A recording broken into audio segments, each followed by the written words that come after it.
There's a moment near the start of all this, decades before anything you'd recognise as the show, where a 12-year-old girl in a karate uniform is walking to a tournament she fully intends to win, and she takes a wrong turn and she finds a boy stuck in a log. That's where I want to start tonight. Not with the theme tune, not with the blue cat, with the log, because the plan tonight is to take Elmore in the order it happened to the people living in it, rather than the order it turned up on telly. And once you stop worrying about broadcast dates and just follow the thing forwards, something a bit odd happens. A show that spent its entire run being aggressively, proudly, almost defiantly episodic turns out to have a spine. Not a big one. Not the sort of spine you'd build a marketing campaign around. But it's there, and it runs the whole length of the thing. And if you've only ever watched Gumball in 10-minute chunks while doing something else, you have almost certainly never seen it. So that's tonight. 2 hours, roughly, of Elmore in chronological order.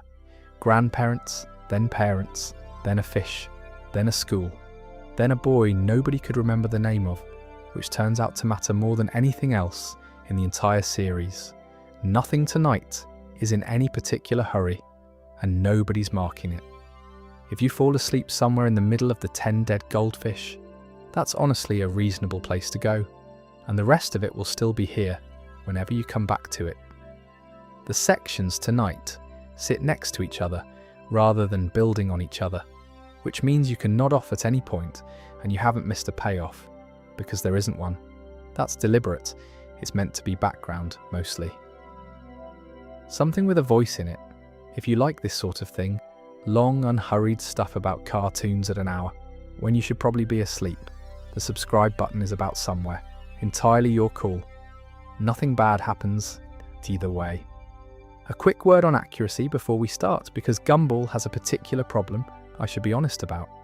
This show has one of the most enthusiastic fan wikis on the internet, and somewhere along the way, a lot of things got written down as facts that are not, in any sense, facts. You'll find people confidently telling you Elmore was founded by a man called John Elmore. That's not in the show. It's never been in the show. Someone made it up, wrote it on a fan page, and now it's everywhere, being repeated with total confidence by people who have never questioned it, which is honestly quite funny, and also exactly the sort of thing that would happen in Elmore. So everything tonight comes from the actual series, or from the official wikis, or from Ben Bockley saying it out loud in an interview. Where the sources genuinely disagree with each other, and they do in a couple of places, I'll just tell you they disagree, rather than picking whichever version sounds tidiest. It's more interesting that way anyway. Right. Elmore. Let's start with the town itself, because the town came first and because the town is stranger than any of the people living in it. Elmore is a town in California with a population of about 20,000, and the show describes that population as weird, which is doing a lot of work in a very small word. It sits somewhere in the northern part of the state, surrounded on several sides by enormous bodies of water with a bridge you have to cross to get anywhere. There's a desert on the other side of it. There's a forest at the edge of it that everyone calls the Forest of Doom, and nobody seems especially bothered about, which tells you something about the general standard of risk assessment in the area. Here's the thing that I find genuinely lovely about Elmore, and it's the first thing you notice if you've never watched the show and someone puts an episode on. The backgrounds are photographs, real ones, actual photographs of an actual town, which is Vallejo, California, and the geography of Elmore is not sort of based on Vallejo or inspired by Vallejo. It's Vallejo. The streets line up. The house the Wattersons live in is a real house that somebody actually lives in, or lived in, on a real road. The school and a few other buildings borrow from San Francisco instead. And then, for reasons nobody has ever fully explained, some of the architecture is just British. Not a bit British, properly British, the sort of thing you'd see in a market town in the Midlands, sitting there in California, unremarked upon. So you've got these completely real, slightly overcast, faintly melancholy photographs of a mid-sized American town, And then walking around in front of them, you've got a 2D cat, a CGI robot, a stop-motion puppet, a live-action potato, and a woman made entirely of a cloud. All in the same shot, all treated as equally normal by everyone involved. That mixed media thing is the show's whole visual identity, and it never once explains itself. Nobody in Elmore says, "Hang on, why are you a photograph?" It's just how the place is, and the reason the place is like that comes down to one rule, which the show establishes early and then never breaks. In Elmore, anything has the potential to come to life. Not everything does, but anything could. A fridge, a remote control, a pizza, jealousy as an emotion, at one point becomes a physical entity that hops between people, like a cold. There's a cloud who goes to school. There's a slice of bread. There's a T-Rex whose dad drives her to class. Nobody finds any of this remarkable because there's no baseline for them to find it remarkable against. Now, the other thing about Elmore, and this is the bit that gets weirder the longer you sit with it, is that it behaves like a country rather than a town. 20,000 people, and it's got its own currency, the Elmore dollar. It's got its own airline. It's got a bank so large and so glamorous that it looks like it should be holding the reserves of a mid-sized nation rather than the savings of a place where the most successful business appears to be a burger chain. It's got skyscrapers, actual high-rise office towers in a town that size. It's got its own social network, Elmore Plus, and its own video site, Elmore Stream It, and its own newspaper, and its own biggest TV show, which is called Win or Don't Win, which is the best name for a game show I've ever heard. Its connection to California, or to the United States generally, is barely mentioned. There's a mall you can apparently drive to that's near the Canadian border, which, given we're supposedly in California, is a distance of some 1,500 miles that the show waves away without comment. There's a school superintendent, so there's presumably a school district, so there's presumably a state, but it never really feels like it, which is odd when you say it out loud. A town behaving like a small sovereign nation that's decided not to draw attention to itself. The name, by the way, does have a real origin, even if the founder doesn't. Elmore is an English surname, and it comes down from an Old English name that breaks apart into two halves, meaning roughly elder tree and pool. Elder tree and pool. For a town where the most notable resident is an unemployed rabbit who once spent the family's entire life savings on a star. There are lots of real places called Elmore. Towns, cities, counties all over America. There isn't one in California though, which is a small detail I like a lot because it means the one place in the world where Elmore genuinely doesn't exist is the exact place they set it. And then there's the other thing about the town, the bit of geography that isn't on any map. Elmore has a second dimension underneath it, and it's called the void, and it's where the mistakes go. That's it. That's the whole definition, and I want to leave it there for now because it's genuinely all you need for most of tonight. If something in this world is a mistake, if it's redundant, if it shouldn't have happened or it stopped mattering, the world quietly erases it and it ends up in the void. Not destroyed. Filed, it goes and sits down there with everything else that got filed. The stuff that's down there when we eventually visit is a beautiful mixture of things that are mistakes in universe and things that are mistakes in reality. There's a Zeppelin because of the Hindenburg. There's a transmission tower because high voltage is a bad idea. There's a can of 80s hairspray on toxicity grounds. There's a keytar because it was a fad. And there's an early design for Darwin from before they settled on the one they used, sitting down there in the dark with the hairspray and the keytar, having been quietly rejected. Which is a joke, obviously. Is a joke about the production of the show existing inside the show, but it's also the first sign that Elmore has a rule underneath all the noise, and the rule is that this world tidies itself up. It doesn't like loose ends, and it gets rid of them. Keep that somewhere in the back of your head. We'll be back down there in a couple of hours. a man goes out for milk and doesn't come back, and his son spends the next 30-odd years telling himself that any minute now, the milk's arriving. That's Frankie Watterson. He's a grey rat. He's Richard's father, which makes him Gumball's grandfather, and the arithmetic there does not work in any way that the show has ever bothered to address, because Richard is a large pink rabbit and Nicole is a blue cat, and their children are a cat and a rabbit and a goldfish. Genetics in Elmore is best understood as a rumour. Frankie left when Richard was small. The line he used on his way out was that he was going to get some milk, and Richard, who was a child, believed it, and then kept believing it, and was still on some level believing it as a grown man with 3 children of his own. That's not played for laughs, or not only for laughs. It's the sort of thing the show does where you get a genuinely upsetting piece of character, architecture, buried in the middle of an episode about something else entirely, and then it's never brought up again until it is. And then on the other side of that, you've got Granny Jojo, who is Richard's mother, and who raised him alone after Frankie went for the milk. Jojo's parenting is given as the direct stated on-screen cause of Richard being the way he is. She sheltered him completely, did everything for him, made every decision for him, protected him from anything that might have required him to develop a skill or an opinion, and the result of 30 years of that is a man who cannot work a kettle and thinks zebras are mythical. I find that a genuinely bleak little piece of writing, and I don't think the show gets enough credit for it.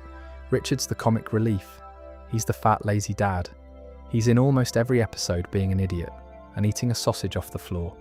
And the reason he's like that is that his dad walked out, and his mum overcorrected so hard that she raised someone incapable of leaving. Sort of like how you'll meet someone in their 40s who genuinely cannot cook, and you find out their mum did everything for them right up until the day they moved out, and then you feel slightly bad about the joke you were about to make. Over on the other side of the family tree, you've got the Senecourts, Daniel and Mary, Nicole's parents, and they're a different flavour of the same problem. Mary's a perfectionist, Daniel's got a temper, and you can just about do the maths on that one before anyone tells you, because their daughter grows up into a woman who is both of those things at once, in a way that occasionally causes structural damage to buildings. They planned her life for her, not in a loose, encouraging way, planned it. Every move, every decision, the whole route mapped out, with the clear understanding that the point of Nicole was to be excellent, and that anything short of excellent was a failure of character. She was emotionally neglected in the specific way where nobody's cruel to you exactly, but nobody's especially interested in you either, unless you're winning something. Anyway, we'll get to what that did to her in a minute, because it's the next section, and it's one of the best half hours the show ever produced. Further back than that, it gets very silly very fast, which is a relief. There's an episode called The Cheerleader, where you see a wall of Watterson and Beresford ancestors, and they are, without any explanation at all, wildly different species. Rabbits, yes, but also rats and reptiles and frogs and birds, generations of them, all apparently just marrying each other and producing whatever came out. Nobody comments. It's a family portrait gallery that quietly implies this family has been genetically incoherent for centuries and has never once found it worth mentioning. And then Richard, at one point, in passing, in the middle of doing something else, refers to his great-great-great-great-grandfather, who was called Bucktooth. That's the name, Bucktooth, 3 greats back, and I have never once managed to forget Bucktooth. Here's a fun detail while we're back here in the deep history, because it's the sort of thing that only makes sense once you know it. The surname Watterson isn't a random pick. Ben Bockeley named the family after Bill Watterson, who made Calvin and Hobbes. That's the tribute, a boy and his imaginary friend, who is also his best friend, and is also technically a stuffed animal, versus a boy and his best friend, who is also his brother, and is also, technically, a pet fish.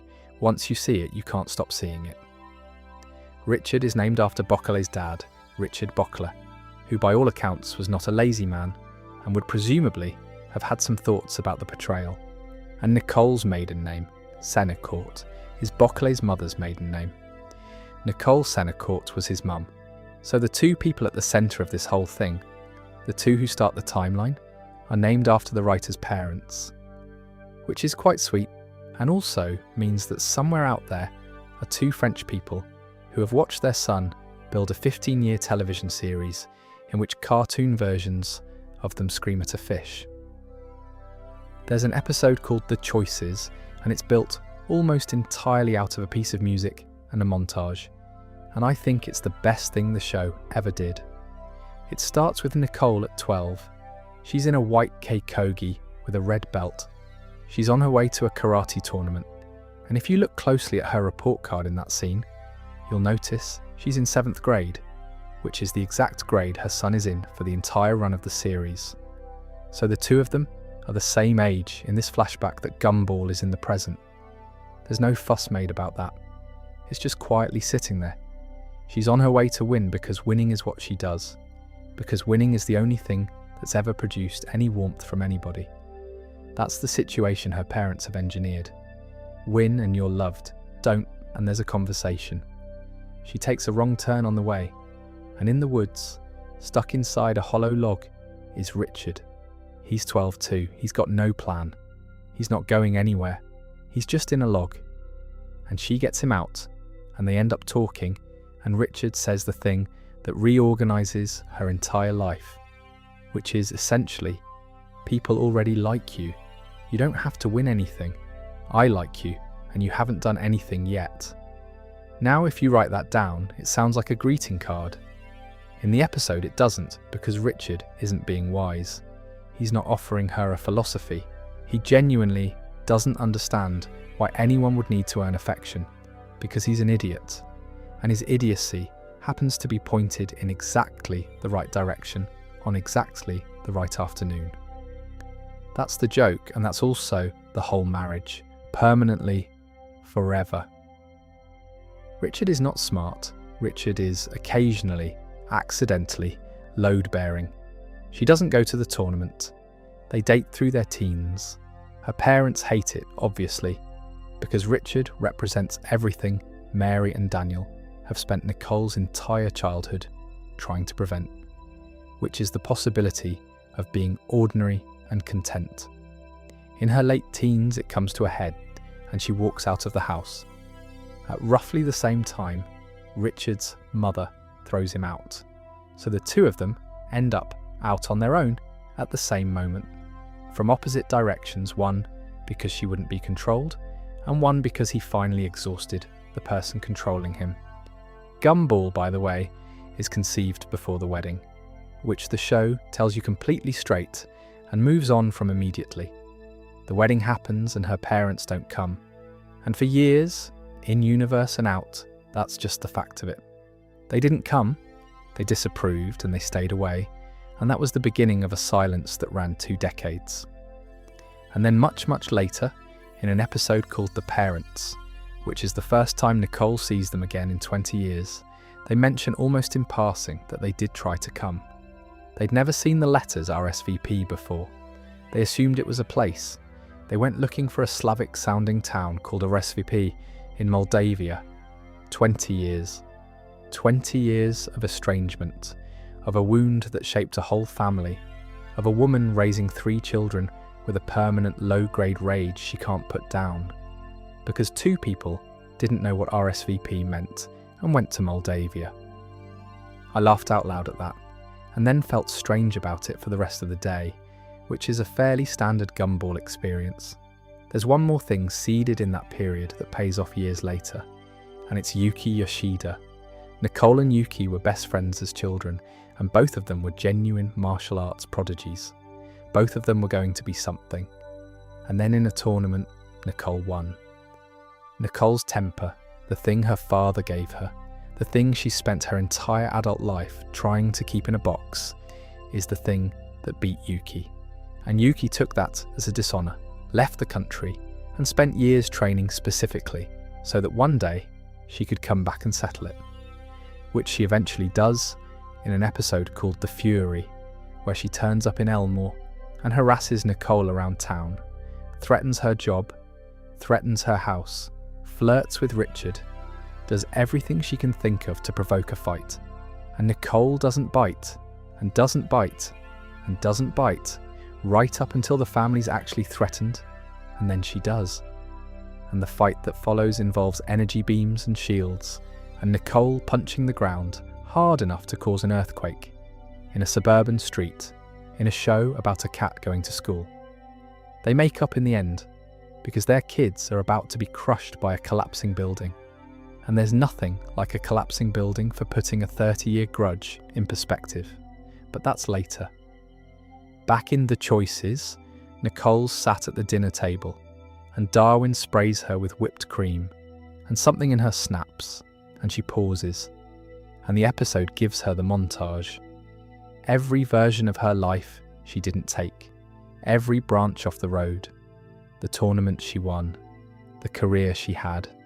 The person she became without a job, without Richard, without a house that needed fixing, without 3 children who wreck everything they touch. All of it laid out, all of it plausible, all of it hers if she'd just gone the other way in the woods. And then it shows her what she actually got.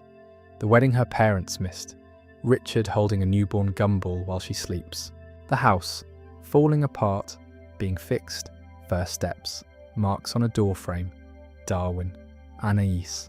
And she comes out of it, and she starts laughing, and she throws food at her family. It is the best 20-odd minutes this show ever made, and I will take arguments, but I won't lose them. So the 3 of them move into a house. It's 1026 York Street, and when they get it, it is not in good condition. It's a wreck. That's the deal. That's what they can afford. And there's a whole sequence of them fixing it up, painting it, patching it, doing the work.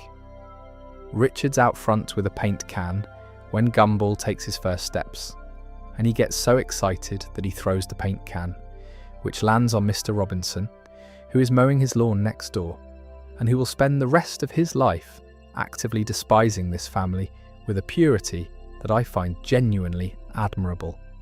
That's the first contact. That's the founding document of the Robinson-Watterson relationship. A man got paint on him and never let it go.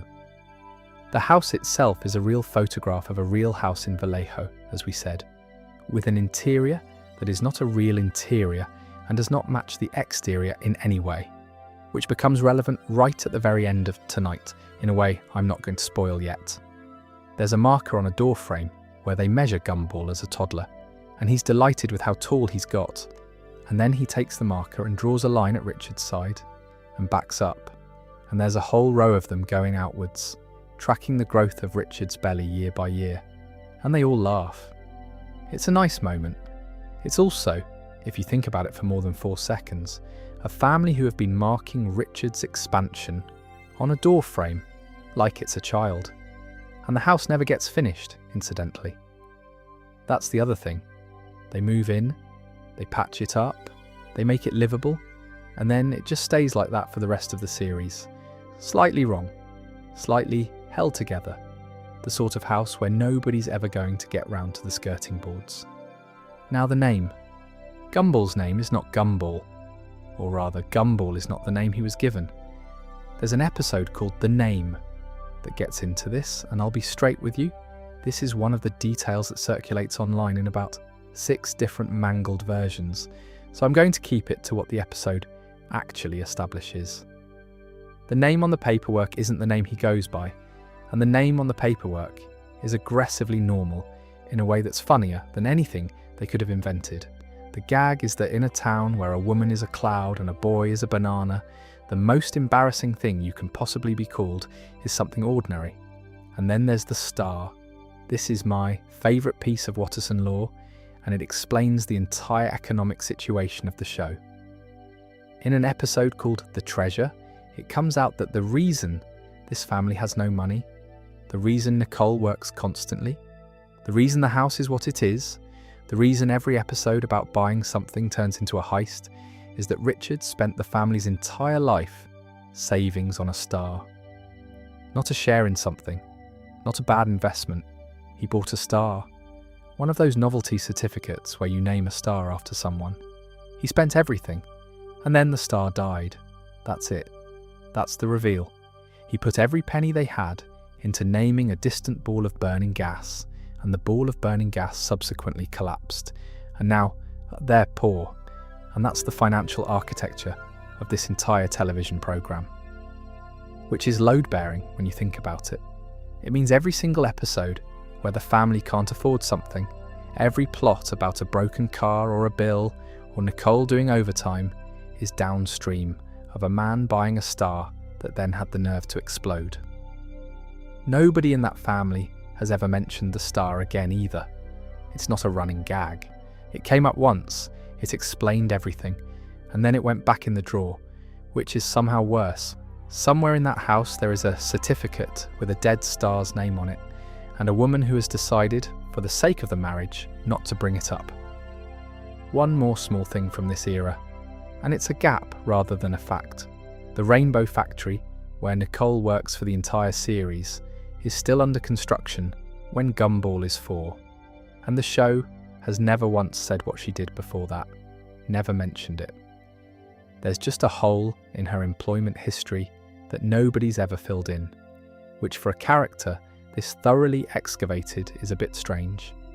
She's got a whole childhood, a whole backstory, a whole rival, a whole montage of unlived lives, and a blank space where a job should be. Right, which brings us to the fish, or rather, to the 10 of them. There's a joke structure in the origins that I've never seen another show attempt, and it's this. You take the most emotionally important relationship in your entire series, the one the whole thing is built on, and you reveal its origin story, and the origin story is a montage of 9 goldfish dying in increasingly stupid ways, while a man sings a spiritual over a toilet. Let me back up. Gumball at 4 is a problem. Not a naughty child. A problem in the engineering sense. The episode opens from Nicole's point of view, and it's just a series of escalating catastrophes with no visible perpetrator. Oranges coming through the window because he's using her bikini as a catapult. Soap and water seeping out from under the front door because she told him to clean his room and he put the room in the washing machine. The entire room. The bathtub is full of grape soda. Richard is in the bathtub full of grape soda, and his defence is that the boy was clearly attempting to build a homemade jacuzzi, and it's important to encourage creativity in a child. She goes upstairs to find him, and he's in his bedroom, being so unbelievably cute that she physically cannot stay angry, which is its own kind of problem, and arguably the root of everything wrong with him ever since. So they decide to get him a pet. Something calm, something low maintenance, a fish. Darwin the First arrives, and Gumball loves him, and Gumball talks to him constantly, despite the fish being completely unable to respond. And it's genuinely sweet for about 90 seconds. Then one morning Darwin the First doesn't wake up. Natural causes, nobody's fault. And Richard, faced with the prospect of explaining death to a 4-year-old, decides instead on a plan of breathtaking cowardice. He flushes the fish and buys an identical one. And the song he sings while flushing the fish is Swing Low, Sweet Chariot. Right, here's the run. Darwin II dies when Gumball, holding the bowl, goes on a trampoline. The fish and the water leave the bowl on every bounce repeatedly, and Gumball doesn't notice, and eventually the fish lands near Richard and dies more or less instantly. Richard, panicking, drinks a mouthful of water and spits it at the fish as a resuscitation technique. It does not work. Swing low. Darwin III dies because Nicole puts the bowl on the roof of the car. Darwin IV dies because Richard tries to paint him orange. This one had black scales, you see, and Richard's solution to the continuity problem was to correct the fish with paint. Darwin V dies at a lake, where Richard has taken Gumball for a nice day out, because Banana Bob is fishing in the background with a young Banana Joe, and Bob casts his line and catches him. And Richard just picks up Gumball and the empty bowl and walks away at speed. Darwin the sixth dies in the kitchen in the morning because Nicole, exhausted, pours the fish flakes into her glass of water and drops her vitamin into the fish bowl. The toilet water goes purple on that one. Swing low. Darwin the seventh dies at the park because a football rolls up behind the bowl, and then Leslie kicks it. Leslie at this point is a potted flower bud with no face. He hasn't sprouted yet. A faceless bud in a pot has killed a fish and doesn't know. And the eighth and the ninth both die at the shop at the same time because they see Richard coming and jump out of the tank rather than go home with him. Which is when Larry, who works at the pet shop, because Larry works everywhere, has to explain that they're out. That's it. There are no more goldfish because the Wattersons have got through the entire local supply, and the last two exercise the only option available to them. £2.50 each, by the way. That was the price. Richard was replacing his son's best friend for £2.50 a go, and the running total on that is genuinely upsetting if you sit down with a calculator. So he's out. He's beaten. He's sitting on the bonnet of the family wagon trying to work out how on earth he explains any of this, and that's when the van pulls up.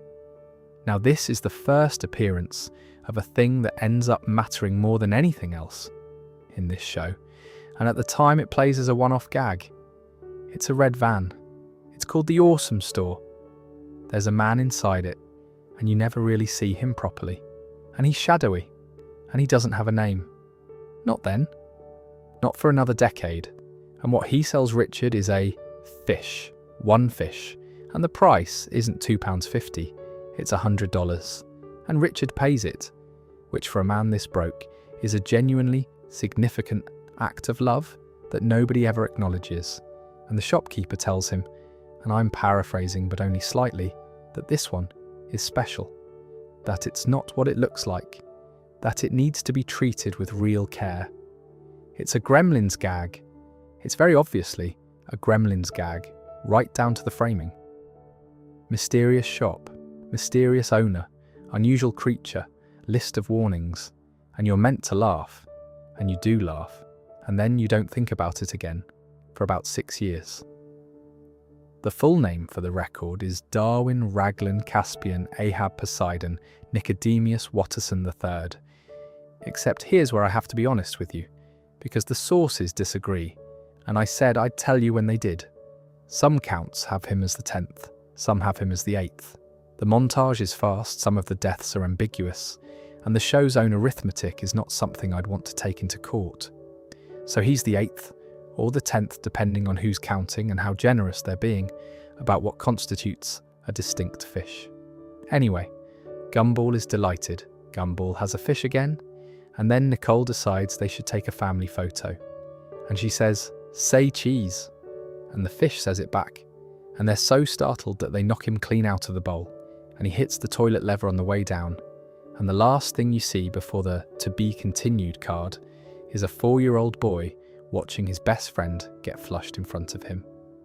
There's a cut in the second half of The Origins that I think is the single best piece of directing in the entire show, and it's about 2 seconds long. But we should do the journey first. Darwin comes out of the sewer into the sea, and he's frantic, and he's asking every fish he meets how to get home, and they all tell him the same thing, which is that he can't. A fish can't get far on land. That's not cruelty, that's just biology, and they're being reasonable about it. And he tries anyway. He swims as hard as he can and launches himself out of the water and lands on the sand, and he doesn't have lungs, so he collapses, which is what they told him would happen. Meanwhile, back at the house, Gumball won't put the bowl down. Nicole tries to take it off him gently, and he won't have it, because Darwin will need it when he gets back. Richard tries to say something comforting and gets it wrong, as ever, and Gumball says he knows Darwin's trying to come back. He can feel it, and he points at his chest, and Nicole says, in his heart, Richard, not everyone's stomach fills their whole chest. And then the camera pushes in on Gumball's chest, and it cuts, and it's Darwin's chest on the sand, and there's a heart that starts beating, and then lungs grow, and he takes a breath. That's it. That's the mechanism. There is no scientific explanation offered. There is no radiation accident there's no magic item, a boy believed hard enough, and a fish grew lungs. And because the show has spent the previous 10 minutes doing a comedy montage about a man singing hymns over a toilet, it has earned enough goodwill that you just accept it. So Darwin starts crawling. Across the beach, across the desert, across the valleys, there's a song. It's called I'm on My Way. He gets more and more exhausted, and he can see Elmore on the horizon, and he runs at it and immediately hits a rock and collapses. Back at the house, Gumball says that if he were there, he'd kick Darwin up the backside and tell him not to give up. Cut back, Darwin has legs. And this is the detail that makes it for me. He's got legs. He stands up. He panics and starts to run, and then realises mid-run that he doesn't actually know how to run, and just flops straight onto the ground. And then he works out, quite reasonably, that 4 limbs is easier than 2, and gets around on all fours for a bit before figuring out the rest. He gets into Elmore. He's asking people where his pal Gumball is, and he's a fish with legs and no shoes shouting at strangers, so they're all terrified of him. And while the Wattersons are out putting up missing posters for him, an animal control officer shoots him with a dart and puts him in a cage with a load of dogs. He gets out. And he catches up with them at the mall. And he's found them, he's actually done it. And then he sees what they're doing. They're buying a new fish. They've decided it's time. They're at the counter. And Darwin watches his family shopping for his replacement. And he turns around and walks out. And that's genuinely one of the saddest things this show has ever done. But Gumball stops. Right at the last second, at the counter, he stops because he can feel him. And he runs. And they meet outside. And they run at each other in slow motion. And a heart explodes behind them. And it's completely ridiculous. And it works entirely. Darwin's feet are bruised and bleeding from crossing a desert, so Gumball takes off his shoes and gives them to him. Those are the green shoes. That's where they come from. Darwin has worn Gumball's shoes in every episode of this show since, and the reason is that he walked across a desert to get home, and his brother gave him his shoes. The Wattersons officially adopt him. He starts to explain where he's been, and then he falls asleep mid-sentence. And so does Gumball, and Nicole and Richard just look at them and drive home. Nobody ever hears the story. Nobody in that family knows what he did, and nobody ever asks the shopkeeper what he meant. 2 small wrinkles to leave you with. In an episode called The Genius, Principal Brown has to point out to Richard and Nicole that they are not technically Darwin's parents, and that Gumball and Anais are not technically his siblings, because legally he is registered as a pet fish. He is on the paperwork as a pet, and when Brown helpfully suggests they could get another one, Nicole's answer is that nobody could replace him. And in The Roots, the family gets it into their heads that Darwin misses the ocean, and they go through this whole excruciating campaign to reconnect him to his heritage. Worms for dinner, fish hooks, salt water, Richard in a wetsuit, Gumball in a purple seashell bra and a green tail.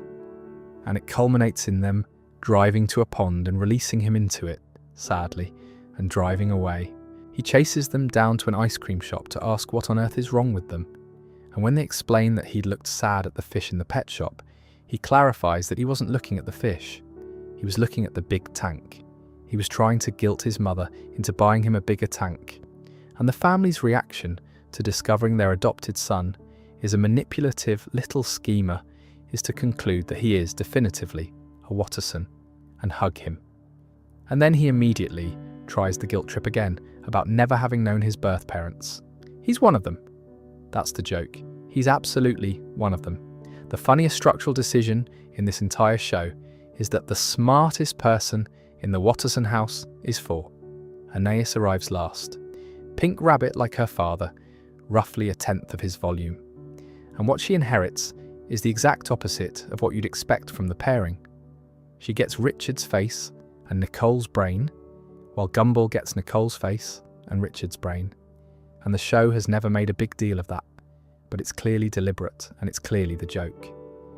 She's in a school year with children twice her age because she's too intelligent to be anywhere else, and it has made her lonely in a way she'd never say out loud.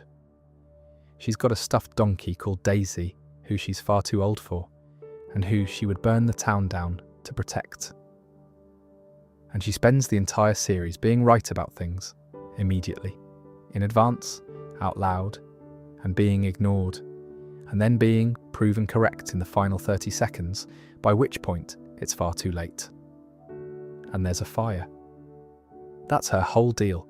She's the only one who sees it coming, and nobody's listening. And the show never rewards her for it. There's no episode where she finally gets her due. She's just permanently correct in a household where being correct has no cash value. The economics of the house then. Nicole works at the Rainbow Factory. By the time we're in the series proper, she's been there 5 years, and what the Rainbow Factory actually manufactures has never been established. Which is fine. It's a joke about the fact that when you're a kid, you have absolutely no idea what your parents do. She wears the badge with the orange, yellow and green stripes on it in almost every scene of her life, including at home, including on holiday, and there's something quietly grim about that. Her boss is Mr. Yoshida, who is Yuki's husband, which is a small piece of plumbing that makes the Fury business considerably more awkward.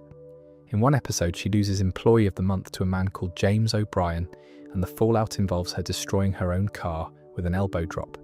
Richard, meanwhile, does not work. And here's the bit I love. The show treats Richard getting a job not as a nice character beat, but as a genuine cosmological threat. There's an episode where he's employed and it goes so badly that reality itself begins to come apart. It's established semi-seriously as a rule of the universe. This man is not meant to be employed, and the fabric of things cannot take it. He is a load-bearing failure. Remove the failure, and the structure collapses, which is a very funny way of formalising something every sitcom already knows, which is that the dad has to stay useless, or you don't have a show. There's an episode where Anai starts physically aging early, prematurely, from the stress of being the only person in her house who's paying attention. That's in the new series. And it's a gag, obviously. It's a visual joke about a 4-year-old getting grey hairs, but it's also the show finally saying out loud what it's been doing to her since 2011, which is loading a small child with the entire cognitive burden of a household that will not help her carry it. And there's a lovely detail in that whole arrangement that I only clocked recently. Anais is the one who inherited Nicole's fighting ability, not Gumball. Anais. It's there in a couple of episodes, mostly played fast, but it's real, and it means the two people in that house who could actually solve a problem by force are the mother and the 4-year-old, and everyone else is decoration. The other thing worth saying about the household before we head to the school is how physically small it all is. It's a 2-story suburban house with a brown sofa and an old boxy television, and an enormous amount of this series takes place on that sofa. Gumball and Darwin sat on it playing a video game, Richard horizontal on it, occasionally for entire episodes, Nicole coming through the door. That's it. That's the set. For all the reality warping and the dimensions and the live-action superintendents, the emotional centre of this show is a knackered bronze sofa in a house with a window that doesn't match. And I think that's the correct instinct, honestly. You can do anything you like with the universe, as long as somebody's on the sofa when you get back. There's one more object in this house worth mentioning, and it's the fridge. The Watterson fridge stores emotions, not food. Well, food as well, presumably, but its actual function is that it holds feelings, and there's an entire episode about Richard retrieving it from a group of cage-fighting possession enthusiasts, and then giving it back once his family convince him that an emotion-storing fridge is not, on balance, healthy. And where did it come from? Granny Jojo bought it, years ago, from a red van. Nobody in this family has ever noticed that a significant proportion of their belongings, their appliances, their pets, and eventually their entire fate came out of the back of the same unmarked vehicle 3 generations of Wattersons have been buying from this man, and not one of them has asked his name. I do find that funny. I also find it slightly ominous, and we'll come back to why. Here's the fun fact that reframes the entire cast, and I'd rather give it to you first than save it, because it's not a twist, it's just context. Almost all of these characters were designed for this show.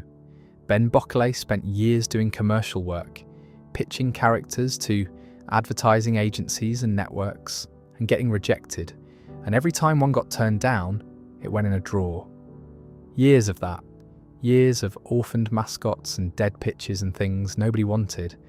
And when he finally got the chance to make his own thing, what he did was open the drawer and put all of them in one school.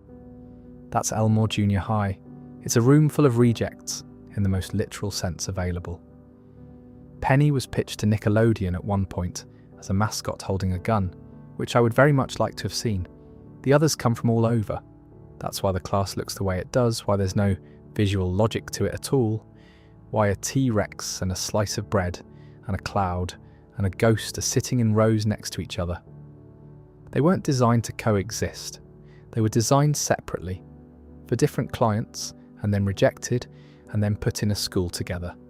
And once you know that, the fact that the show's central theme turns out to be what happens to the things nobody wanted stops looking like a coincidence.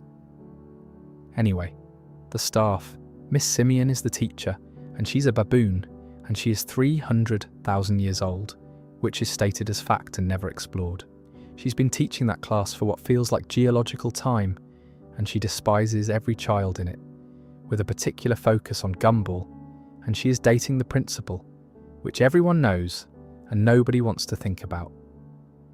Principal Nigel Brown is a peanut with a moustache and a level of anxiety that suggests he has seen things. He's genuinely fond of the students, in a way he'd never survive admitting. Mr. Small is the counsellor. He's a beige floating head, with a body somewhere underneath. He's a committed hippie. He lives in a van, and his advice has never once helped anybody. The van is called Janice. Remember Janice. Janice comes back, and I'm as surprised about that as you are. And then the class. Tobias, an orange and blue thing with an afro. Permanently confident, permanently wrong, permanently in love with Penny, and getting absolutely nowhere. Banana Joe, a banana, who was born a green unripe banana and grew into a yellow one, and whose entire personality is a pun delivery system. Carrie, a ghost, deadpan, into the occult, and eventually dating Darwin, which is a relationship the show plays completely straight, and which I think is genuinely one of the sweeter things in it. Bobert, a robot, who once tried to replace Gumball entirely and take over his identity, and was talked out of it in about 11 minutes. Tina Rex, an actual Tyrannosaurus, driven to school by her actual Tyrannosaurus dad. And if you've ever wondered why nobody in Elmore takes the bullying seriously, it's because the bully is 4 tons and has a lift. Alan, a balloon, relentlessly, aggressively lovely, dating Carmen the cactus, which is a joke the show finds so satisfying that it just keeps letting it sit there. Masami, a cloud, spoiled, Yuki's daughter. Terry, a paper cutout, hypochondriac, and if she gets wet she's in serious trouble. Molly, a dinosaur, who is so boring that at one point the world files her away, and we'll come to that. Claire, a cynic. Sussy, a chin. Just a chin, animated in live action, and her scenes are apparently a nightmare to make. Leslie, our flower, now sprouted, and Penny's cousin. Idaho, a potato, live action, filthy. Sarah, whose entire character is that she is the show's fan in the show. And Larry. Larry Needlemeyer works at the pet shop, and the petrol station, and the video shop, and the supermarket, and the burger place, and the mall information desk, and the cinema, and the DIY store. Larry is every service worker in Elmore simultaneously. And the joke, which the show eventually says out loud, is that Larry is the actual backbone of the entire town's economy, and everyone treats him like furniture. And if Larry ever stopped, the place would fall over inside a day. Right, and there's one more. There's a tall blue cyclops with long thin limbs and orange hair over one eye. And he's in the wide shots. That's it. That's his whole contribution for 2 entire seasons. He's at a party in the background. He's in a crowd. He's in the class register, presumably. He is in every sense that a cartoon can be. Furniture. His name is Rob, and everything that eventually happens to this world is because of what the world did to him in the background of shots he wasn't supposed to be in. But not yet. I want to stop here for a minute and just talk about Gumball and Darwin, because we've done the family and we've done the school and we've somehow skipped over the actual engine of the entire thing. Gumball Watterson is 12. He is a blue cat, he has his mother's face and his father's brain, and he is structurally a loser.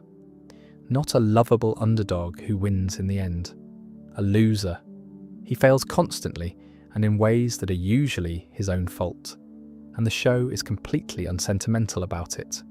He is arrogant, he is lazy, he is a liar, he is spectacularly bad at planning, and he has an ego wildly out of proportion to any observable achievement.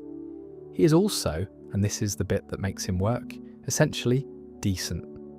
Not reliably, not in a way you'd want to bet money on, but when it counts, at the very last moment, usually after exhausting every worse option available to him, he does the right thing. He goes back into a hole for the man who ruined his life. He gives away his shoes, he stops at the counter, and Darwin is the opposite in almost every measurable way, and it turns out that's not the point at all. Darwin's 10, he's optimistic to the point of medical concern. He's kind by default, which in Elmore is close to a disability. He believes people.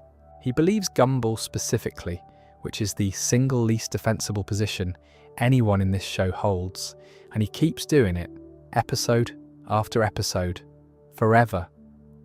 The dynamic isn't straight man and funny man. That's what it looks like from a distance, and it's not what's happening.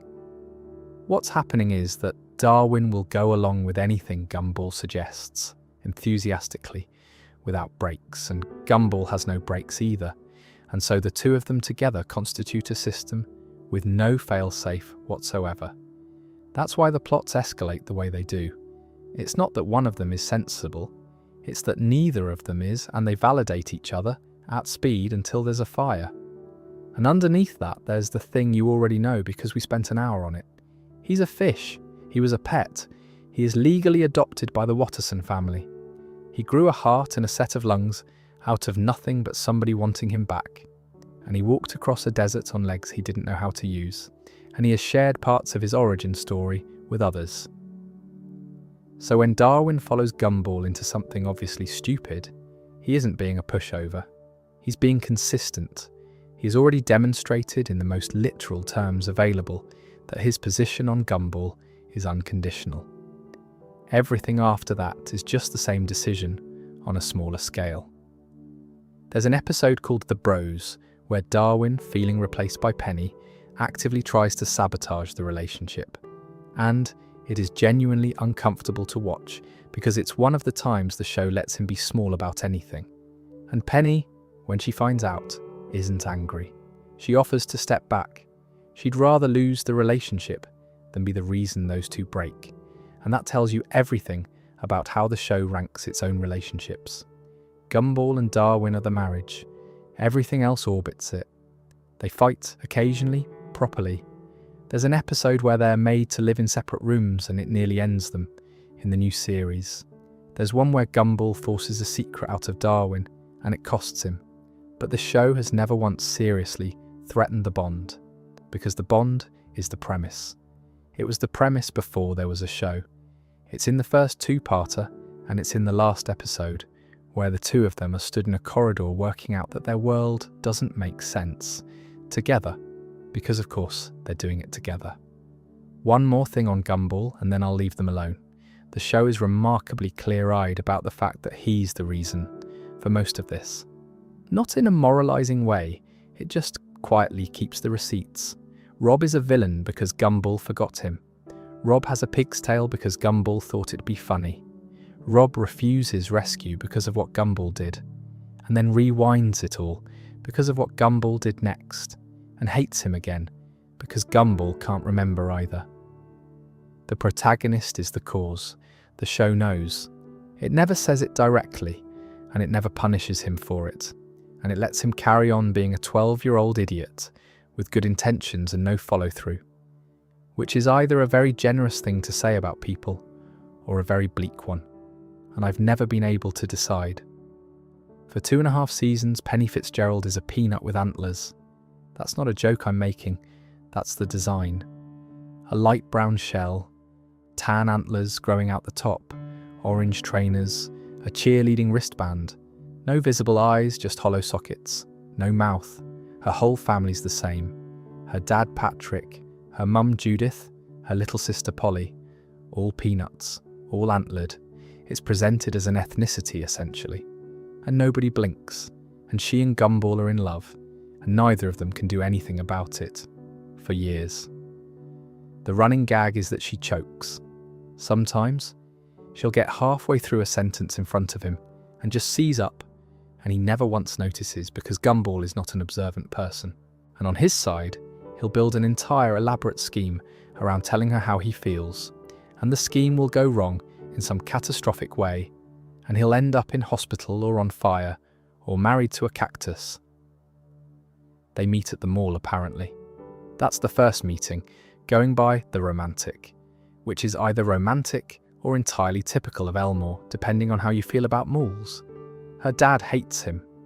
Patrick Fitzgerald is enormously protective, and Gumball's first proper encounter with the family is a disaster, because Penny invites him to the funeral of her pet, Mr. Cuddles, and Gumball assumes it's a date. So he turns up dressed for a date, to a funeral, and behaves accordingly in front of both her parents, and the goodwill from that never fully recovers. Then there's the kissing. They try twice in the early years. The first time is in the treehouse, and it's actually happening. It's genuinely about to happen, and Banana Joe and Tobias cut down the treehouse. Mid-kiss, the tree just goes, and in the confusion that follows, Gumball ends up kissing Darwin instead, and I want that noted. The second time is at a party, and they're right there, and Richard sounds the car horn, because Richard has arrived, and Richard would like them to know that Richard has arrived. So instead, Gumball just tells her he loves her, and she goes pink. And that's as far as it gets for a couple more years. And then the Shell. There are exactly 2 characters in this entire show who undergo a permanent, canonical, never undone change to their design. 2. In 280 episodes, Penny is one of them. The shell comes off, and underneath is not a peanut. Underneath is a golden, glowing, fairy-shaped thing with wings and antlers and actual eyes, and she is beautiful. And Gumball's face does something unreadable, and she reads it wrong. She thinks he's horrified, and because she thinks he's horrified, and because of what she is, she becomes horrified. She turns into a monster, literally, physically, in front of him. And runs.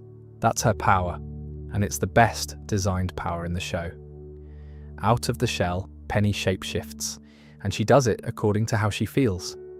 Angry, she's a dragon, and she can fly and breathe fire. Furious, she's a gorgon. Small and frightened, she's a mouse. Ashamed, she's a monster. She doesn't choose. Her insides come out and walk around. So when she thinks she's a monster, she is one. The self-image is the body. And the only reason it stops is that Gumball catches up with her and kisses her anyway and tells her the shape doesn't matter, and she comes back. They've been together ever since. That's the moment. That's where the thing that's been simmering since episode 1 actually lands.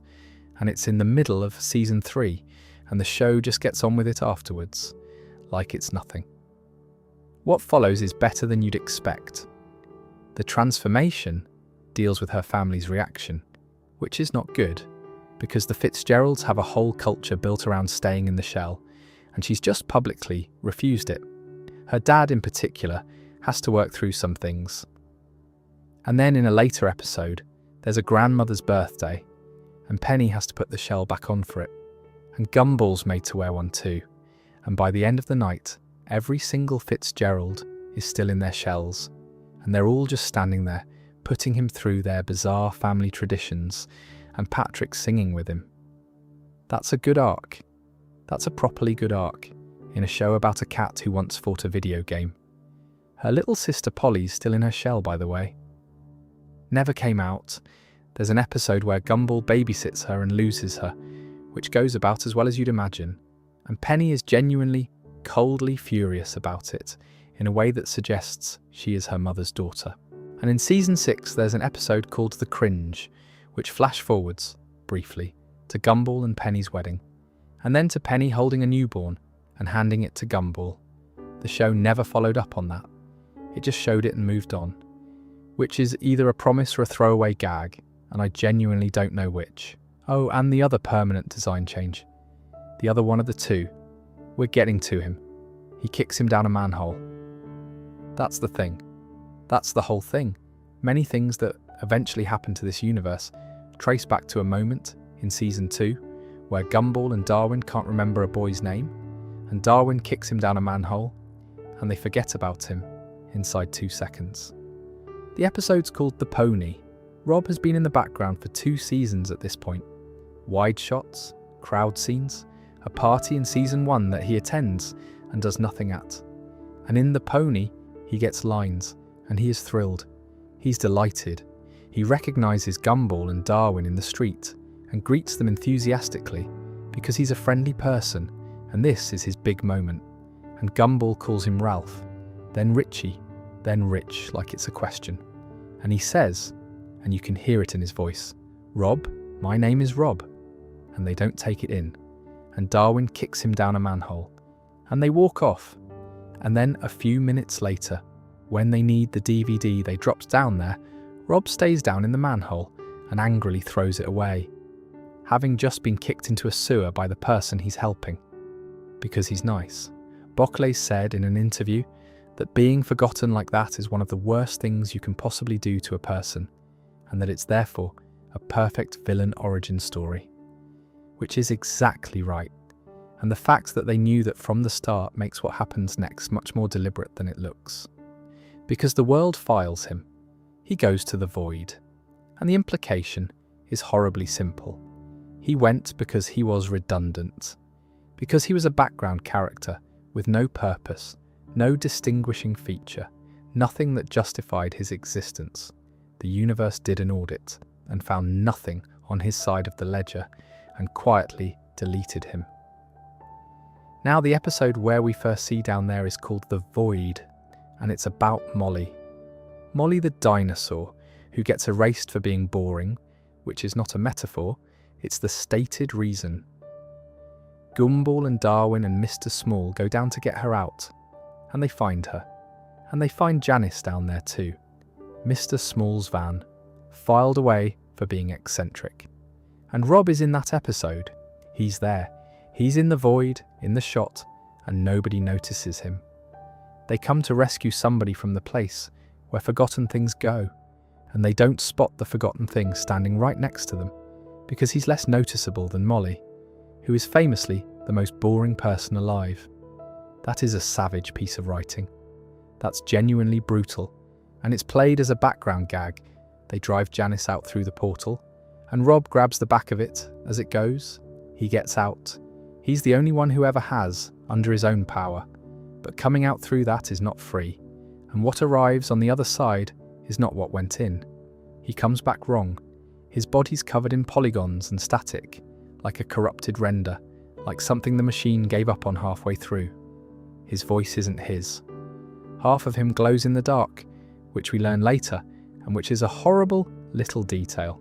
And everyone who escapes the void loses their memory of it. Everyone. Gumball loses it, Darwin loses it, Mr. Small loses it, Molly loses it. That's the rule. Rob doesn't. In an episode called The Nobody, it comes back to him. All of it. He's the only person in the history of this world to remember the void, and he remembers exactly who left him in it. So he decides to be Elmore's first supervillain, and he goes to tell them, and they don't remember him again. Still, he's a glitching polygonal nightmare with a grudge and a plan, and they cannot retain his name. So he does something that I think is one of the funniest and saddest things in the show, which is that he asks them for help. He gets Gumball and Darwin, out of sheer pity, to teach him how to be a proper villain. And they do. They coach him. They give him notes. They help him workshop it. And he becomes Dr. Wrecker, and it doesn't work because he sets elaborate traps and Gumball avoids every single one entirely by accident, without ever realising a trap was there. He is a nemesis to a man who does not know he has a nemesis. He does eventually manage something.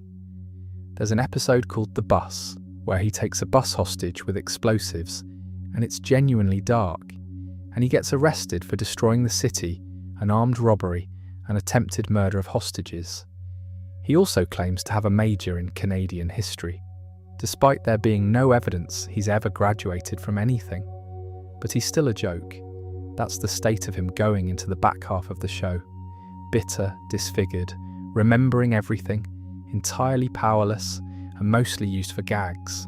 And then he buys something out of the back of a van. It's a universal remote. That's it. That's the object. Rob buys it from the red van, which is now on its third significant appearance in the series, and is still, at this point, being treated by everyone, including the audience, as a recurring background joke. The turtle came from there, Darwin came from there, the fridge came from there, and now a remote control, sold to the angriest man in Elmore by a shadow. The episode's called The Disaster, and it closes season 4. He works out what it does more or less by accident. He points it at Janice and hits power, and then the arrow keys, and the van spasms and crashes.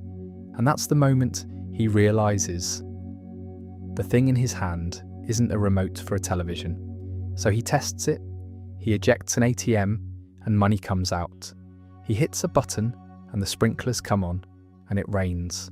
He switches the sun and the moon back and forth.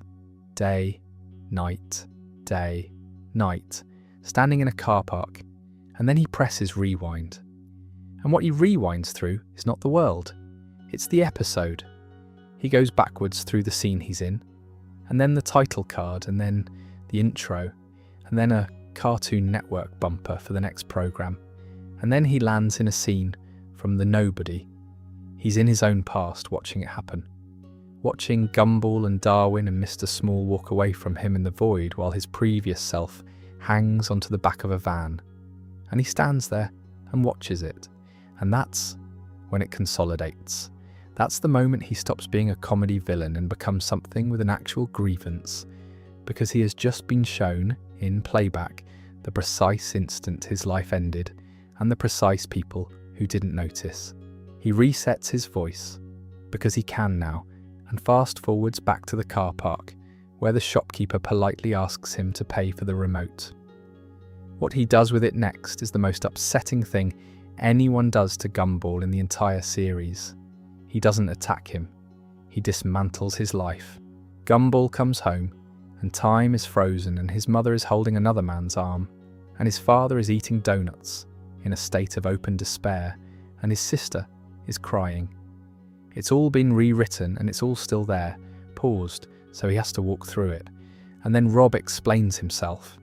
And he changes the format and the contrast of the scene first, because he wants the mood right for his monologue, which is the single most Gumball thing that has ever happened. And what he says is, I never wanted to be the villain. I wanted to be a sidekick. I wanted a spin-off. That's the ask. That's all it ever was. He didn't want to rule anything. He wanted his own show. They fight over the remote, and it's a proper fight. And they're changing the music and the speed and the aspect ratio while they do it. And at one point, Rob powers Gumball off. And Rob wins and ejects him to the edge of the void. And then the remote dies. So he throws it in, because he knows Gumball will have to follow it, because the entire family's fate is on that thing, and Gumball has no choice at all. And Gumball jumps, and Rob closes the portal behind him. And on the other side of it, which is now just a screen, the credits start rolling. That's the end of the season. Gumball is falling through the void chasing a broken remote, while his own show's credits play on the far side of a hole. and the card says to be continued. He gets it, he fixes it mid-fall, gets hit by something, drops it, stretches, and just about reaches rewind. And the whole episode runs backwards. Then season 5 opens with the rerun, and this is where it turns. Gumball, with the memory of what happened, wins. He beats him. That's fine, that's expected. And then, having won, he goes back into the void to get him out. And Rob won't come. That's the bit. Rob refuses to be rescued, and his stated reason is that he's a mistake, and mistakes belong in the void, and this is where he's meant to be. He's not being dramatic, he's being accurate by the rules of his own universe, and he knows it better than anybody because he's the only one who remembers being filed, and it's Gumball coming down there for him, actually coming down for him, that does it. Because nobody ever has, and Rob, faced with the first person in his existence who came back, feels guilty about what he's done. So he takes the remote and he rewinds all of it. Everything. The whole thing undone. Then he destroys the remote so it can't happen again. Which means nobody remembers. Not Gumball, not Darwin, nobody. The reconciliation, the rescue, the moment somebody finally came back for him. All of it erased. It never happened for anyone except him. So he's carrying that one on his own, the way he carries everything. And what he does with that, in an episode called The Nobody, is decide to hate Gumball again. Because if nobody remembers, then nothing changed. And he's still nobody, and he might as well have the grudge. Honestly? Fair. Banana Barbara paints the end of the world, repeatedly, and everybody thinks she's just eccentric. She's Banana Joe's mum. She's a banana. She paints constantly, in a garage, in a state that the show frames as fairly obvious mental illness, and treats with more tenderness than you'd expect. And what she paints keeps happening. She's never been in the void, not once. She's never seen it, never been told about it, has no connection to any of it, and she keeps painting it. There's an episode called The Oracle where her paintings start coming true, and one of them is the Wattersons running away from something enormous, swallowing the town. That's early. That's sitting there in a garage, years before anything. Then there's the future, and this is where it lands properly. Rob gets erased in that episode. Fully. Wiped out of existence, which for him is not exactly novel. And the way he gets brought back is that Banana Barbara paints him back into existence, because her paintings are real. Because of course they are. And Gumball, being Gumball, asks her to add a pig's tail while she's at it. So she does, and Rob comes back with a pig's tail attached to him, and he keeps it. He has it for the rest of the original series. He walks around with a curly pink tail that exists purely because a boy thought it would be funny, and there is nothing he can do about it, and nobody ever mentions it again. And at the end of that episode, in the garage, there's another painting. It's Rob. He's falling. He's got the tail. He's falling into the dark with his arms out and his mouth open, and it's an exact composition, right down to the pose. There's a painting of the school superintendent in there too, which means nothing to anyone at the time. Right. The Inquisition. 240th episode. Last one. And it opens with Principal Brown running through the school in a blind panic because the superintendent is coming. And the superintendent is a live-action human being. An actual man, filmed, in a grey suit and tie, called Superintendent Evil, standing in an assembly hall talking to a baboon and a cloud and a ghost. And his stated aim out loud on stage is to eliminate the cartoonish and nonsensical elements of the school. And he starts doing it. Terry's face gets erased. She's a paper cutout, so someone rubbed her out. And she's just blank now. Alan is given a body, which for a balloon is an atrocity. Leslie gets turned into a human. Tina gets turned into a human girl and keeps the voice, which is horrible. One by one, the entire class is being made normal, and it plays like body horror because it is. They catch him in the end. He tries to run, slips on a banana skin, obviously, and they get the mask off. And it's Rob, and this is the part I think about. He's got about 30 seconds and he uses them properly. He tells them he was trying to save them. He tells them something is coming, Something is about to happen to Elmore, and they have a choice. They can live out what's left in ignorance, or they can listen to him and he'll explain. And Tina hits him with her tail and knocks him unconscious. That's it. That's the choice made for everybody, by the largest person in the room, in about a second and a half. Ignorance, and a distorted, wrong-sounding version of the credits music plays over it. He's out for hours. It's night when he comes round, alone, in an empty school, and he's furious, and he's talking to himself, and he says the thing that has never been finished. He says they should have listened. He says transformation was the only chance they had of escaping to the other place, when this world, and then the floor goes. And he doesn't get to finish the sentence. The ground breaks apart underneath him, and it's the void coming up rather than being opened, which is a distinction nobody's around to appreciate. He grabs the edge. He looks down. He says, "Oh no, it started." And he loses his grip, and the last shot is him falling, arms out, mouth open, pig's tail, held on a freeze frame, while a broken version of the ending theme plays, which is, of course, the painting. Same pose, same composition, sat in a garage for years waiting. And that was that for 6.5 years. Two small things about that episode that I've never been able to shake. The first is that the original pitch for this show, the very first version of it, was about cartoon characters in a remedial school being taught how to be more marketable and more likeable to a mainstream audience. That was the idea. That's what it started as. The finale is a man arriving at a school to remove the cartoon from the children so they'll be acceptable. The second is that the earliest test animation, the early reel, the thing that existed before any of it, took place entirely inside Elmore Junior High, and the finale takes place almost entirely inside Elmore Junior High. It ended exactly where it began, doing the thing it was originally meant to be about, with the world coming apart underneath the only person who tried to warn anyone. Bockelay, for what it's worth, has said the cliffhanger wasn't his choice. The gap is part of the timeline. I'd argue it's the most important part, actually, and I want to do it properly rather than skip over it, because what happens to Elmore between 2019 and 2025 is not nothing. Nothing is exactly what happens to it. That's the point. So, June 2019, The Inquisition airs. Rob is frozen mid-fall and the show stops. Bockelay had announced back in September 2016 that it would end after season 6 and reaffirmed it in 2018 and left after the 6th season. And the ending he left on wasn't his. He said so.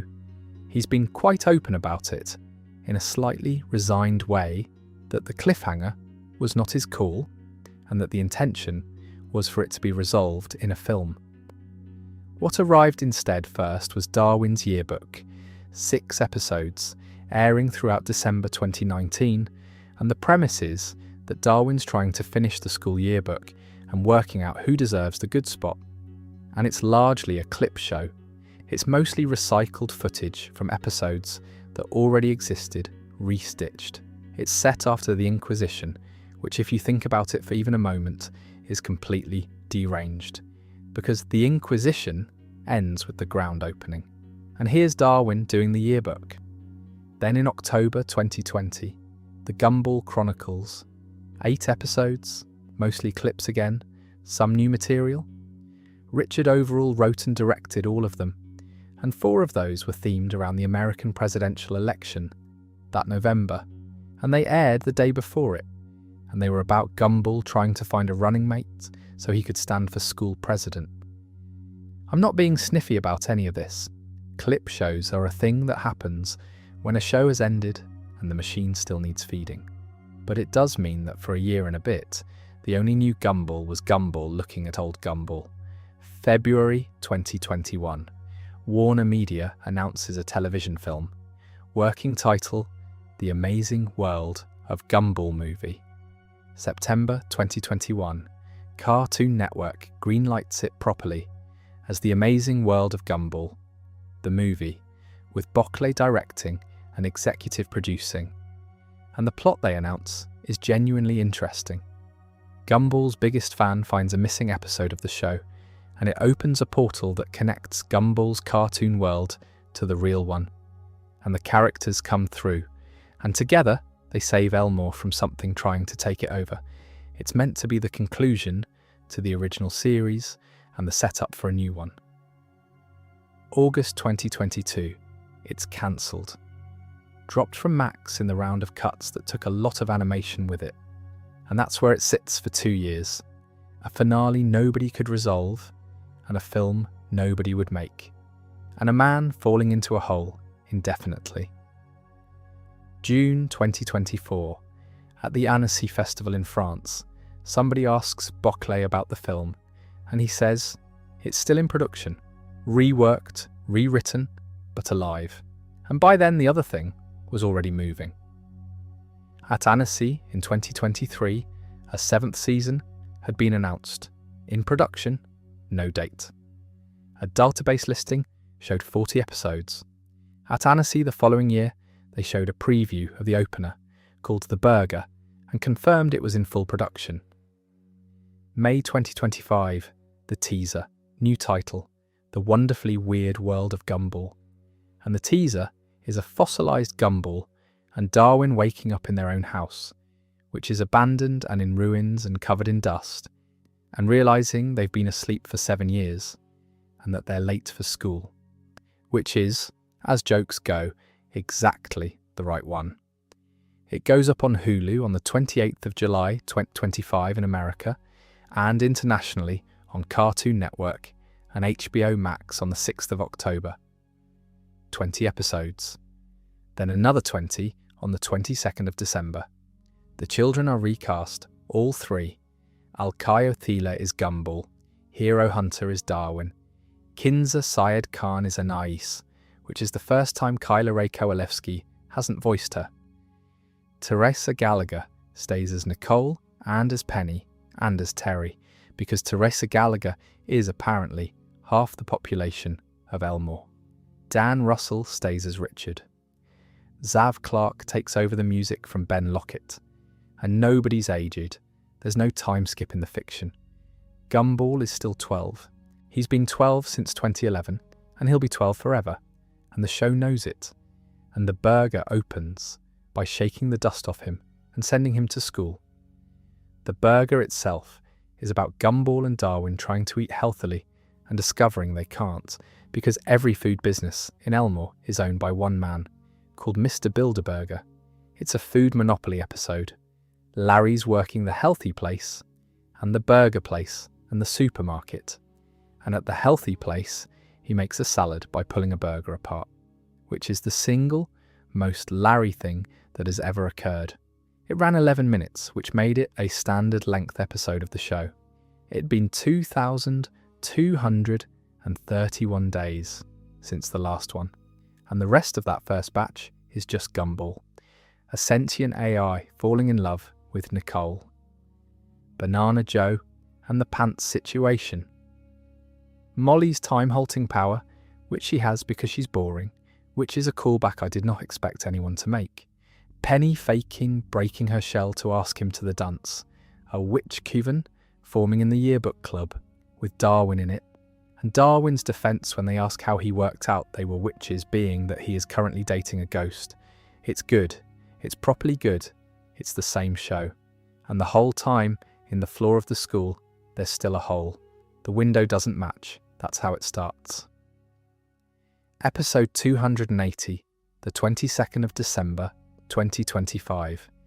And it opens with Gumball walking into his own house to prove to Darwin that the upstairs window on the outside does not correspond to anything on the inside. And they start listing things.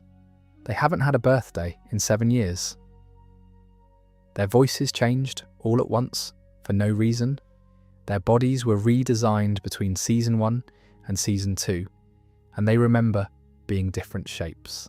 And then there's the small matter of that day when a live-action man came to school and turned everybody into humans, and it was never spoken of again.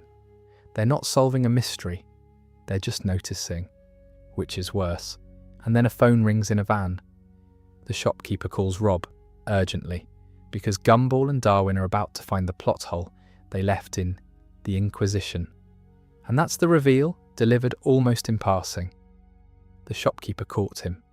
On the way down, at the last second, with a claw out of the back of the van, and pulled him in. So Rob's been down there, working for him, for years, and here is the rule, finally. After all that time dancing around it, the shopkeeper says it out loud. Everyone in Elmore is fictional, and if any of them ever finds out, the void takes the world. That's what the void is for, taking away the world's mistakes. That's what it's always been for. It is a rubbish bin for mistakes. It's the ending. It's what's underneath the floor, waiting. And the two things that bring it up are cancellation and self-awareness. The hole in the school floor from the Inquisition is, and he says this in these words, a literal plot hole. The world's been hiding it, same way it hid Molly's house after she came back. The world tidies up, remember. It's been quietly covering for the last finale ever since. So they write. The shopkeeper has a copy of the script. It's labelled GB742. And he starts rewriting the episode as it's happening, in real time, to stop the boys reaching the school. And he's terrible at it. That's the joke. He's an eldritch entity who's been selling cursed objects to 3 generations of one family, and he cannot write a scene to save his life. He types and stuff, and the words appear physically in the street. He writes that they can't avoid a sale at the mall when they are nowhere near the mall. So the mall gets up and chases them across town. A stone cloud from an old episode falls out of the sky to block them. He slams face first into the keyboard during a scuffle with Rob and types absolute gibberish, and Gumball and Darwin fuse into a single, fleshy blob, which does not help. Every fix makes them more suspicious, so they head straight for the school. Rob at this point takes over. He's got a cosmic crown, or a cosmic hat depending on who's describing it, and a suit of purple armour with spikes, and he can warp reality, and he blows a hole in the wall and comes out of it looking genuinely magnificent. Best he's ever looked. And then standards and practices turn up. The fight is going well. Darwin gets trapped in the floor saving Gumball. The school starts glitching apart with every hit. Gumball grabs a fire axe, and the script gets reviewed. By the network, mid-episode, and a note comes back that the axe is too violent. So the axe becomes a baguette, and the music has to change, for copyright. And the choreography gets adjusted so that Rob's defeat isn't too tragic. And the cosmic crown gets confiscated, and his armour is replaced with his old Dr. Wrecker outfit. He is being edited. In the middle of his own final battle, a man is being edited by the network, and losing. And Rob, who has spent his entire existence being written badly by other people, does the only clean thing available. He works out that Gumball and Darwin are already convinced this is all his evil scheme. So he writes it that way. He writes himself as the villain, because that's the only version of the story that ends without anyone finding out the truth. He volunteers to be the bad guy, so the world doesn't end. And then he falls into the void again, comically, in a stupid accident involving the helmet, and everything goes back to normal. And Gumball and Darwin laugh. That's the episode, except the shopkeeper writes one more thing into the script. He writes a post-credits scene, purely so he can go and get him. So he catches him again, and he gives him the cloak, the shadowy one, and Rob turns pure black except for the eye, and he's back to being animated in 2D like he was at the very start. And the shopkeeper hands over the van, and the store, and the job, and retires. Rob owns the awesome store now. The van that sold Richard a turtle. The van that sold Granny Jojo a fridge full of feelings. The van that sold a 4-year-old's father a $100 goldfish and told him it was special. The van that sold him the remote. It belongs to the boy nobody could remember. And the job that comes with it is to protect Elmore, to keep the resets going, to hold the world together, to be there when the wonderfully weird world of Gumball eventually ends too. Because it will, and when it does, the void comes back for them. He's reluctant about it.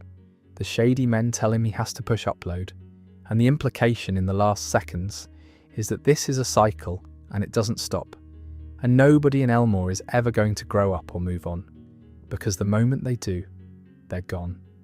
Which means the job of looking after this world has landed on the one it threw away for not being interesting enough. Bockley, asked about it, joked that maybe the show should have been called The Wonderfully Weird World of Rob, because he seems to be the only one who cares about taking care of it. He's not entirely joking, I don't think. Since we're at the end of what's happened, it's worth spending a bit of time on the loose ends, because there are a lot of them, and some of them are genuinely lovely. Start with the practical bit. On the 18th of December 2025, 4 days before the next major announcement, Cartoon Network greenlit another 40 episodes. Depending on how you count them, and the counting on this show has never been straightforward, that's either an 8th season of The Amazing World of Gumball or the 3rd and 4th seasons of The Wonderfully Weird World of Gumball, both technically. The show has now got 2 overlapping numbering systems running in parallel, and nobody seems inclined to sort it out, so it's not going anywhere, which, given the rule established in the rewrite, means Elmore is safe for a while. Every new order is a stay of execution. That's not a metaphor I'm imposing on it, that's what the episode says.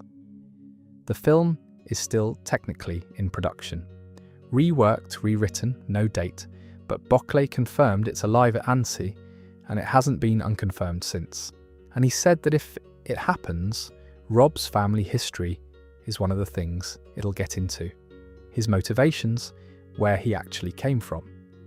Which is a slightly funny thing to promise, because in The Nobody, Rob states plainly that he never had a mother and never had any siblings. No family at all, just him. Except he says that while suffering from amnesia, having just crawled out of a dimension that erases your memory, so it's not exactly sworn testimony. Bockley's talked about what he wants for the new seasons too, and the 2 things he's mentioned specifically are both perfect. He wants to do an episode about the clown, and what the clown's life is actually like. There's a clown who turns up in the background of this show constantly, and nobody has ever asked him anything.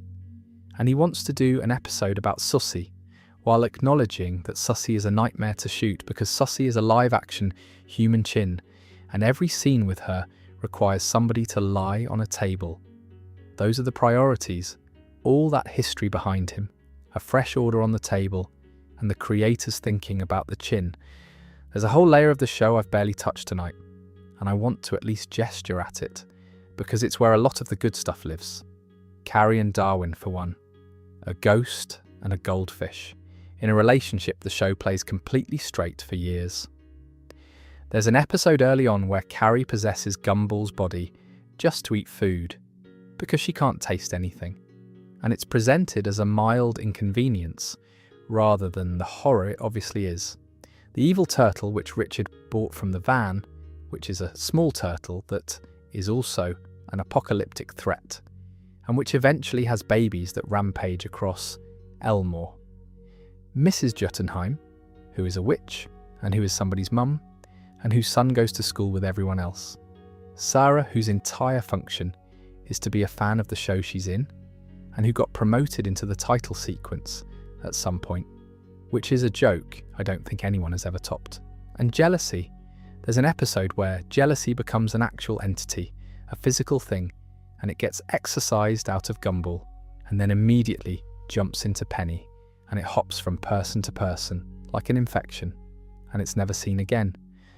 Somewhere in Elmore, presumably, jealousy is still in somebody, and nobody's checking. There's also, and I say this with affection, an enormous amount that simply doesn't add up. There's a mall you can drive to that's near the Canadian border, from California.